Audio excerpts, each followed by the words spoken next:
All right, main card time. Welcome. What's up, YouTube?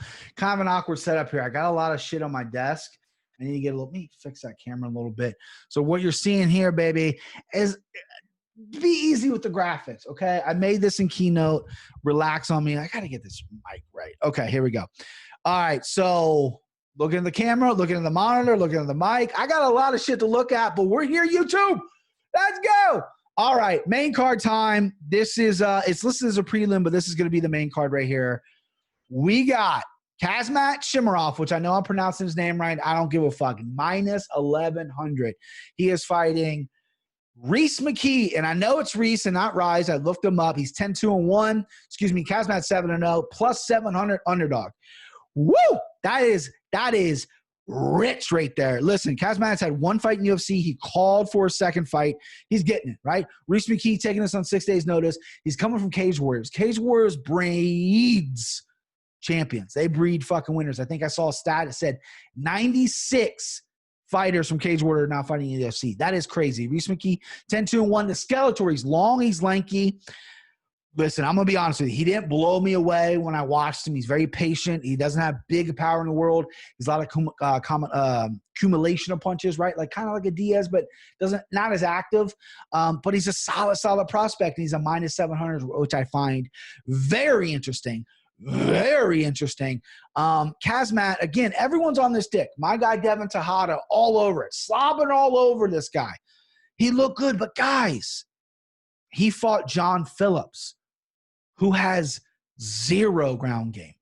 He looked good. That was at 185. This is at 170. He's cutting the weight. But he fought John Phillips. I mean, no disrespect to John Phillips, but he fought John Phillips, right? So with that being said, if you are a Kazmat family member, I can understand you playing Kazmat, but how do you not play Reese McKee? And baby, it's a risky business, but this guy, I know we're moving on right here on the screen, but let me talk. Reese McKee, I think he's going to have a little bit better takedown defense. I hope he does. He's going to be a little more calmer on the ground than Phillips. Phillips was just trying to get up, giving up position. McKee's a long, lengthy guy. Those guys are usually hard to hold down. With the long arms and long legs, he's not a crazy submission threat. Kazmat is a beast. I don't love the weight cut on 10 days. I don't love the fact that he just fought recently. I know he's only 7-0. I think people need to pump a break. 7-0 and minus 1,100 favorite. That is insane. Now, I could obviously – you can show this video to me when he becomes the next Khabib. But guess what? He's not the next Khabib right now, okay? I'm taking Reese McKee, and that's all there is to it. Huge underdog today. Plus 700. $100 down, I win $700. Yeah. Okay, I'm a gambling man. I'm going to take that. It's risky. Granted, it's risky, but I'm fucking taking it. Next up, the Cowboy Alex Oliveira, 21-8-1. He is a minus 168 favorite. He is fighting Peter Sabata, who's 17-6-1. Sabata, German-born. And apparently, Germany is like huge for video games. Because this is off topic.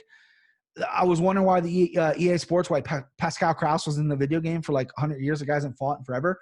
Apparently, Germany is like the hub of video games. Who knew? Sabata, German, put him in the game.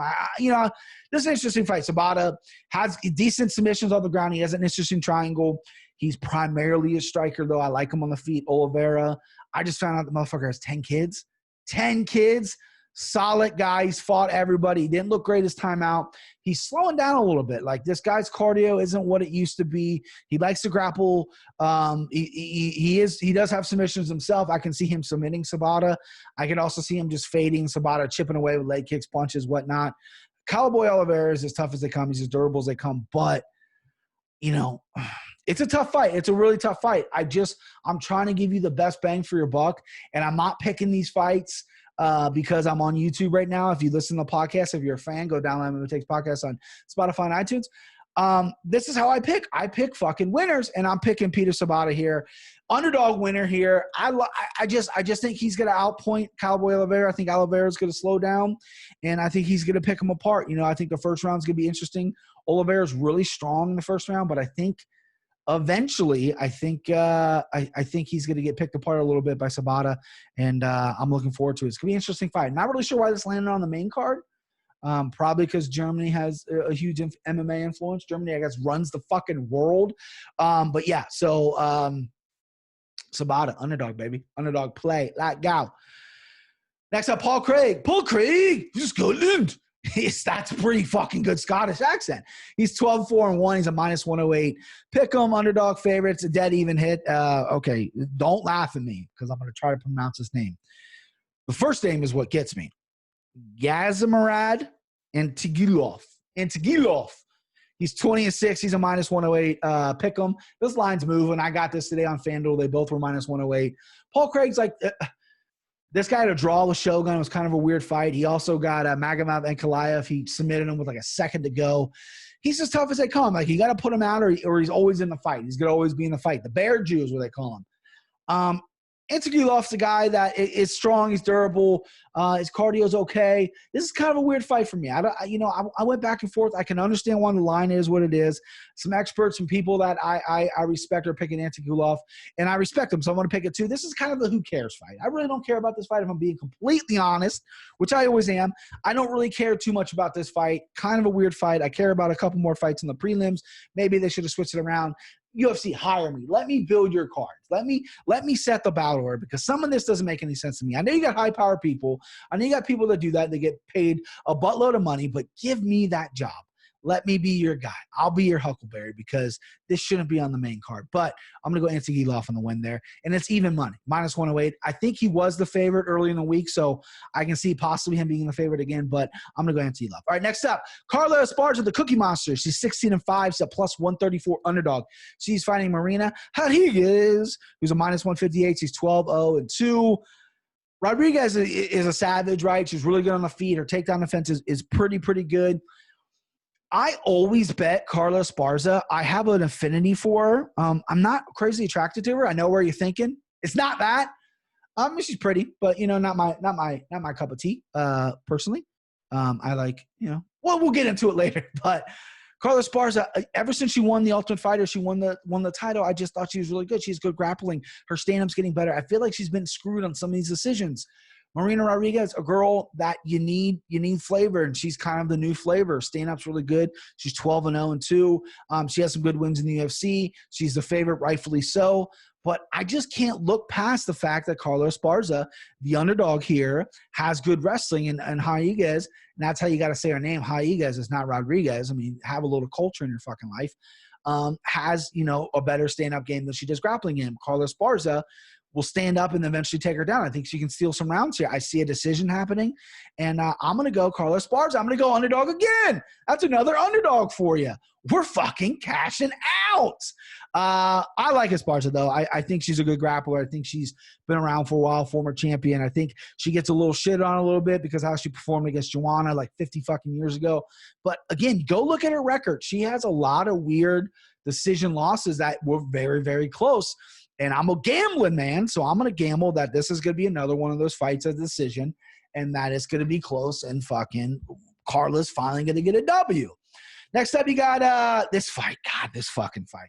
Fabricio Werdum, 23-9-1. She's +270. He's a +270. I think I might have said she.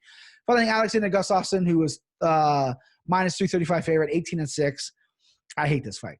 I hate this fight so much. Gustafsson retired, goes up to heavyweight. I've seen footage of him and was like, look how big of a beast he is. Looks kind of fat to me. He's already a big guy, big, tall, lean guy. He's just adding some size to him. I don't think he's ripped up or anything. I just think he's got a little bit of a belly on him. I'm interested to see what he weighs in. Fabricio Werdum looked like complete shit his last fight out. Obviously, this dude was on some kind of little cough medicine. Little grandpa's old secret sauce. I don't want to get sued, so I'm not going to say the steroid word, but, oops, there it was. Listen, he looked absolute trash against Alexei Oleinik. He looked slow. He looked fat. He looked big. He lost a split decision, but he looked terrible. Oleinik is just a walking punching bag. He's so slow, and somehow Werdum looks slower. Everyone I know is picking Alexander Gustafsson, but here's my big takeaway. I don't think Gustafsson's that good. I think he can quit. He's never fought a heavyweight as far as my knowledge. I don't know how he's going to carry this weight. If he doesn't knock Werdum out in the beginning of the first round, early in the first round, I think he's going to have a problem. Werdum has decent striking, even though he's slow as shit, right? It looks like he was his arms and legs were cemented before he got in there last time out.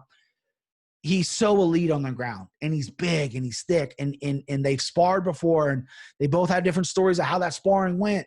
So they know each other a little bit. And Werdum, not one of my favorite guys, so I'm not just kind of talking Werdum up because he's like one of my guys. He's not. I don't really personally like him. I think he's kind of an asshole. But when you're that big and you're this big of a fan, plus 270 for one of the former greatest heavyweights of all time, and this guy choked out Kane, choked out Fedor, right? Was a former champion.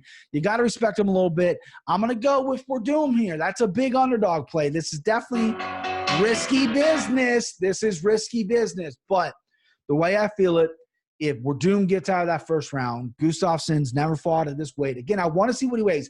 If he weighs like 225, then fuck it. I'm wrong, right? Fade me. But if he comes in at like 240, that's a little too big for me. I don't know how he's going to do that with retiring and being out for as long as he's been out. You know, I don't like guys that retire and then jump back in, then retire and jump back in. Werdum, he was out for a while too, got the king side with Lexio Olenek. I think he's going to take Gustafsson down and put a clinic. If he gets Gustafsson down, he will finish. Maybe take the prop as well. Take 270, plus 270, take that, take the money line, but also – maybe take the prop of Werdum finishing, which I don't have in front of me. I should have done the proper research to get that in front of you, but is what it is. Yeah, so let's go. Co-main event. Mauricio Shogun Hua, 26-11-1, minus 198 favorite. He is fighting Antonio Nogueira, Little Nog, plus 160, 23-9. The trilogy no one asked for. Shogun, I believe, is 39-40. Nogueira is 44. Their Pride fight was unbelievable. Their UFC fight was This fight needs to happen. I think both guys are retiring after this. Someone gave me a stat. I think it was John Anik on the Anik and Florian podcast. He said Shogun's 4-1-1 in his last, like, for the past 5 years. I mean, he fights once a year, but that's kind of impressive.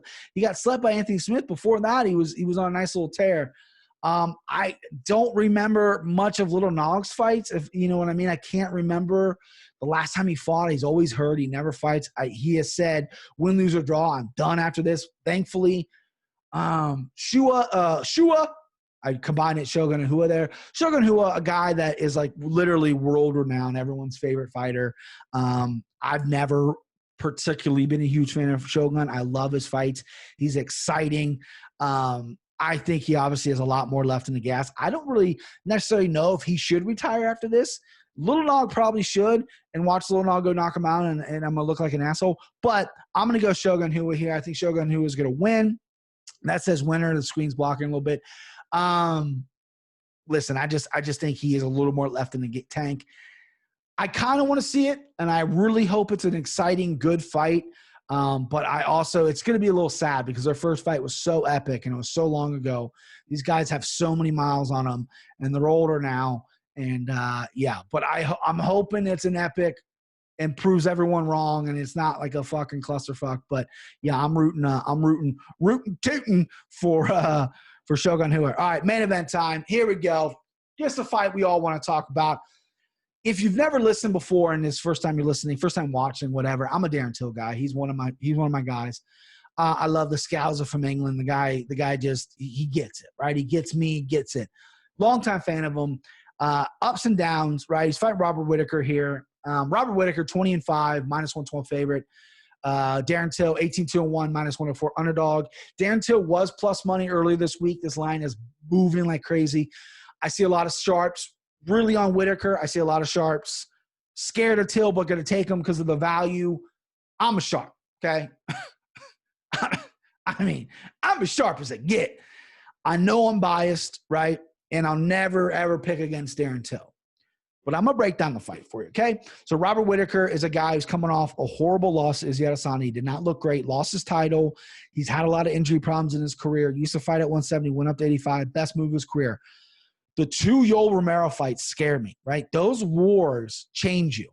And his first fight after the Yoel Romero fight was Izzy Adesanya, and he got slapped. He got dropped bad in the first round and then got put out in the second round. We've never seen Robert Whittaker get put out besides Stephen Thompson at 170, which he blamed on the weight cut. I'm a little worried that those wars took it out of him. Now, he's taking some time off, right? But you don't get cracked by Yoel Romero and just forget it, right? You had two wars with him, then got knocked out by Adesanya. Darren Till's slick. Darren Till, a lot of people, it's easy to dislike him, right? I know he doesn't have a world-class resume, but he has fought some really, really good guys. He's looked high class. He went 5 rounds with Wonderboy Thompson. I don't care what you say. He won the fight. He dropped Wonderboy. Wonderboy, one of the best strikers in the world, knocked out Robert Whittaker. MMA math doesn't work, but if it did, then Darren Till will win this in a landslide. I think Darren Till looked really good against Kelvin Gastelum, even though he's super nervous. Gastelum, a dangerous guy, looked very gun-shy in that fight. I think if Kelvin Gastelum would open up more, I think Darren Till would open up more. Darren Till is a pretty good counter fighter, doesn't love the lead.